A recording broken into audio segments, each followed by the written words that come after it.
সবাই কেমন আছো? আমি ভালো আছি। তাই আজকে দ্য হাউস কিচেন কর্নারে চলে আসছি আবার। তো আজকে রেসিপি করব আমি ম্যাঙ্গো আইসক্রিম, কারণ আজকাল তো গরম এসে গেছে, তাই ম্যাঙ্গো আইসক্রিম করব। এখন তো সবাই বাচ্চা, সবাই বড়রা সবাই খেতে ভালো লাগে আইসক্রিম বলুন, যে কোনো টক জাতীয় জিনিস খেতে ভালো লাগে গরমের জন্য। তাই আমি আজকে ম্যাঙ্গো আইসক্রিম বানাবো।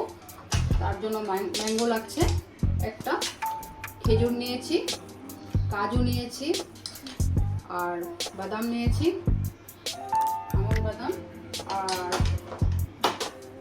দুধ নিয়েছি, আর একটা কন্টেনার নিয়েছি, ওখানে রাখবো আইসক্রিমগুলো করে। আর টেস্ট করে কিছু গ্রেট করে কিছু পেস্তা, কাজু, বাদাম নিয়েছি। তাহলে আজকে আমি আমার রেসিপিটা শুরু করছি। তাহলে আমি আমটা এভাবে খোসা ছাড়িয়ে নিচ্ছি। আমটাকে পিস পিস কেটে নেব।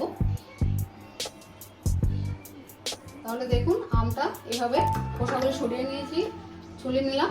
এখন আমগুলোকে এভাবে পিস পিস করে কেটে নিচ্ছি। তাহলে আমার রেসিপিগুলো কেমন হচ্ছে আমাকে জানাবেন, কমেন্টে শেয়ার করে দেবেন। আপনারা আমার ভিডিওটা দেখছেন অনেক টাইম নিয়ে, আমি তাতে অনেক খুশি। তাই আমার রেসিপিগুলো তাহলে কেমন হচ্ছে আর একটু ভালো জানাবেন, আর ভালো লাগবে। এইভাবে পিস করে নিচ্ছি আমি। তাহলে এখন তো পুরো গরম দিন আসছে, এখন সব আম দিয়ে সব রেসিপি হবে। তাহলে এভাবে পিস পিস করে কেটে নিয়েছি। আমি এখন দিয়ে দিচ্ছি মিক্সিতে।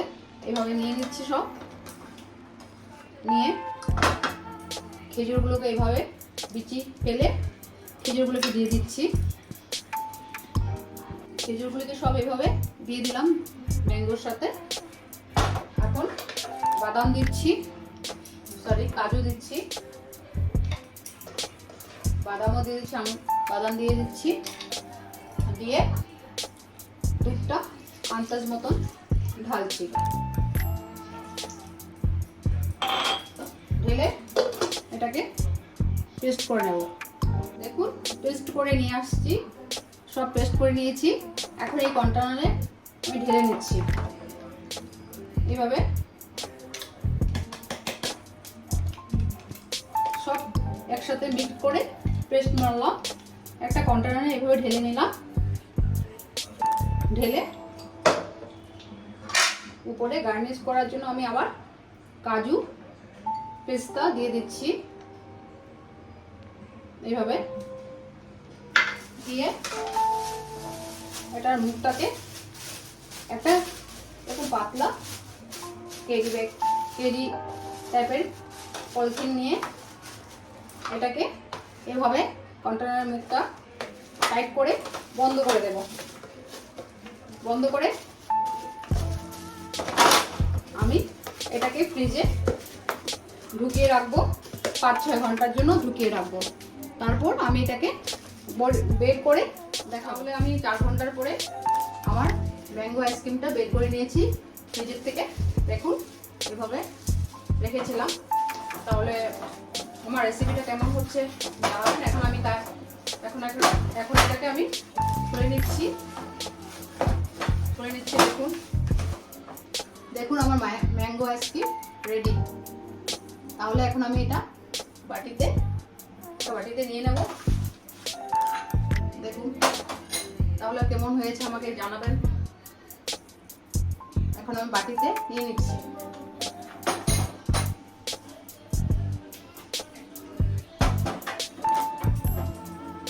অনেক হার্ড হয়েছে। তাহলে দেখুন আমার আজকে ম্যাঙ্গো আইসক্রিম রেডি। রেসিপিটা আজকে আমার ছিল আম ম্যাঙ্গো আইসক্রিম। তাহলে রাখছি। 4 ঘন্টা পরে ফ্রিজ থেকে বের করেছি, অনেক হার্ড হয়ে গেছে। আস্তে আস্তে এটা নর্মাল আসবে। তাহলে কেমন হয়েছে আমাকে জানাবেন। তাহলে রাখছি। আজকে আমার রেসিপি এখানে শেষ করলাম।